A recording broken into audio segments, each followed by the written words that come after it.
Hello, good morning students.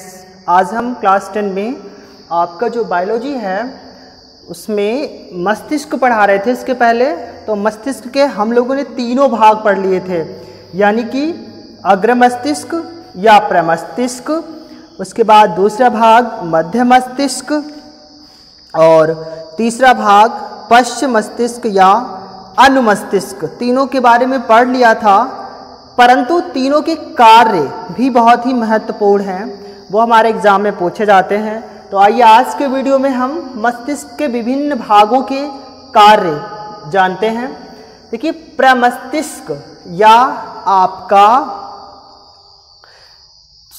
जो है cerebrum, यानी ये प्रमस्तिष्क जो है आपका सेरिब्रम, ये आपके अग्र मस्तिष्क के दो भाग होते हैं। तो आप यहाँ पर प्रमस्तिष्क लिखने के बजाय यहाँ पर लिखिएगा अग्र मस्तिष्क। ठीक है, अग्र मस्तिष्क के दो भाग आप पढ़ के आए हो, प्रमस्तिष्क या सेरिब्रम, दूसरा भाग था डाइएनसीफेलॉन।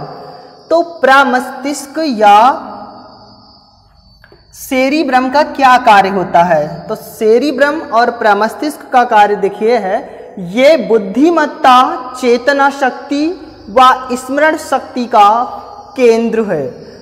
यानी जो आपका सेरिब्रम होता है, ये किसी भी व्यक्ति में बुद्धिमत्ता यानी कि उसकी बुद्धि, IQ, बुद्धि लब्धि के स्तर, इस पर निर्भर करता है। यानी जिसका जितना अधिक सेरिब्रम विकसित होगा वो व्यक्ति अधिक बुद्धि लब्धि वाला होगा, यानी वो व्यक्ति बुद्धिमान होगा। इसके बाद चेतना शक्ति व स्मरण शक्ति का केंद्र है, यानी उस व्यक्ति को कोई भी चीज़ जल्दी से लर्न हो जाएगी अगर उसका सेरिब्रम विकसित है। यानी सेरिब्रम के द्वारा किसी व्यक्ति में सोचना, समझना, निर्णय लेना, विचार करना, याद करना विकसित होता है। यानी सोचने की क्षमता, निर्णय लेने की क्षमता, समझने की क्षमता विकसित होना, इस प्रकार के जो गुण हैं वो सेरिब्रम के द्वारा आते हैं, क्योंकि ये इन सभी चीज़ों का केंद्र है। और फ्रंटल पाली द्वारा ऐच्छिक पेशियों पर नियंत्रण करता है। यानी कुछ हमारी ऐसी क्रियाएं होती हैं जो इच्छा के अनुसार होती हैं, उन क्रियाओं पर भी सेरिब्रम कंट्रोल करता है। इच्छा के अनुसार जैसे क्या है, गाना, हंसना, रोना, ये सारी क्रियाएं सेरिब्रम कंट्रोल करता है, नियंत्रित करता है। और पहला कार्य जरूर ध्यान रखना, सेरिब्रम स्मरण शक्ति, चेतना शक्ति, सोचने की क्षमता, निर्णय लेने की क्षमता, बुद्धिमत्ता सभी का केंद्र है, क्योंकि इसी के द्वारा सारी चीजें विकसित होती हैं। इसके बाद अग्र मस्तिष्क का दूसरा भाग डाइएनसीफेलॉन, यानी अग्र मस्तिष्क के दो भाग होते हैं, प्रमस्तिष्क या सेरिब्रम, दूसरा भाग डाइएनसीफेलॉन। तो डाइएनसीफेलॉन में देखते हैं, आपको डाइएनसीफेलॉन में बताया था कि जो डाइएनसीफेलॉन है ये इसके दो भाग होते हैं, थैलेमस और हाइपोथैलेमस। और थैलेमस और हाइपोथैलेमस दोनों के अलग अलग कार्य भी होते हैं। तो देखिए, डाइएनसीफेलॉन के दो भाग थैलेमस और हाइपोथैलेमस, जिसमें से थैलेमस का काम है ठंड, दर्द, ठंडा व गर्म को पहचानने का कार्य करता है।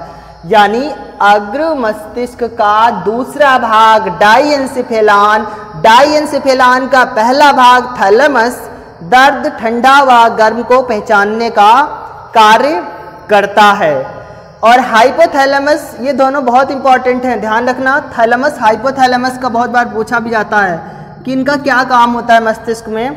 तो हाइपोथैलेमस जो है वो भूख, प्यार, घृणा व ताप नियंत्रण का केंद्र है। आप इनको अच्छे से पढ़ लेना ताकि आ जाए, क्योंकि बहुत महत्वपूर्ण है ये।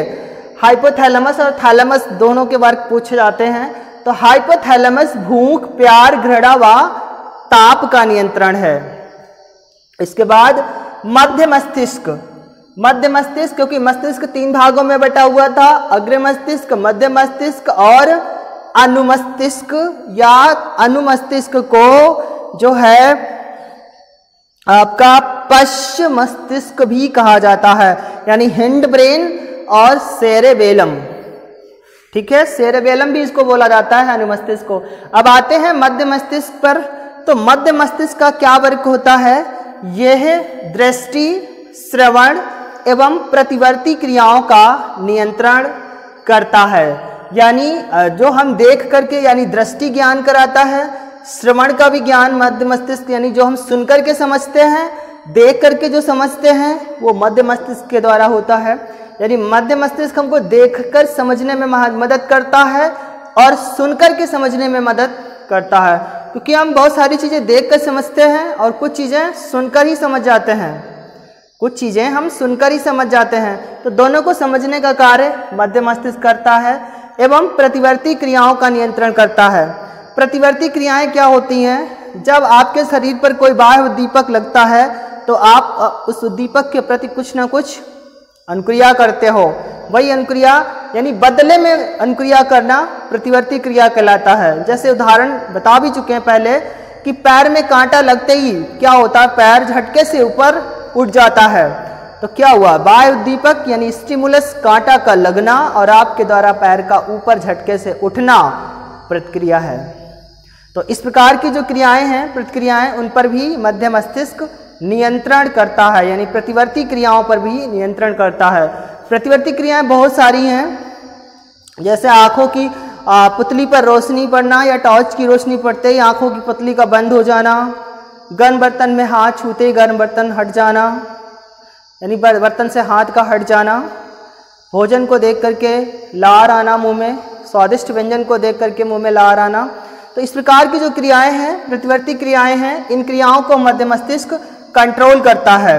इसके बाद मस्तिष्क का तीसरा भाग अनुमस्तिष्क।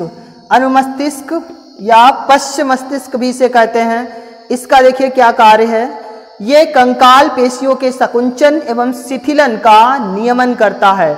जो हमारा शरीर है ये पूरे कंकाल पेशियों से बना हुआ है, यानी कंकाल तंत्र से बना हुआ है।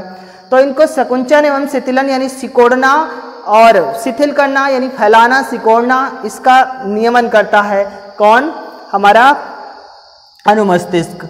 अनुमस्तिष्क के द्वारा कंकाल पेशियों का संकुचन एवं शिथिलन होता है, यानी शिथिल पड़ जाती हैं, सिकुड़ जाती हैं, फैल जाती हैं। इसका काम अनुमस्तिष्क करता है।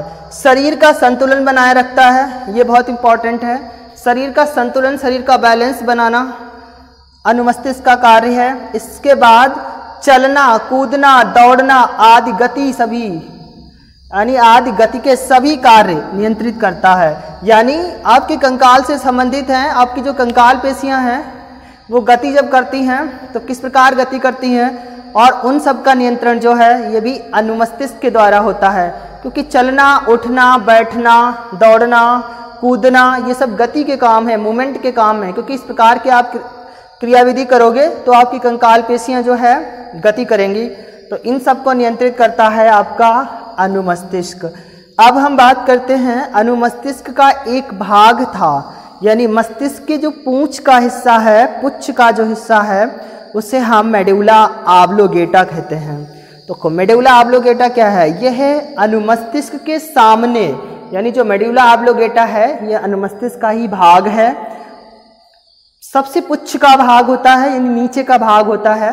तो मेडुला ऑब्लोगेटा अनुमस्तिष्क के सामने स्थित होता है और यह मस्तिष्क का सबसे पिछला भाग है, सबसे पिछला भाग है, नीचे का भाग है। और इसका आकार जो है मेडुला ऑब्लोगेटा का बेलनाकार होता है, बेलन के आकार का होता है, ये बेलनाकार होता है। और इसका कार्य क्या है? इसका सबसे इंपॉर्टेंट कार्य है, आपसे 1 नंबर में पूछा जाएगा कि मेडुला ऑब्लोगेटा का क्या कार्य है, तो आप बताओगे कि यह भाग यानी मेडुला ऑब्लोगेटा श्वसन तंत्र, हृदय व परिसंचरण तंत्र अर्थात अनैच्छिक क्रियाओं का केंद्र है।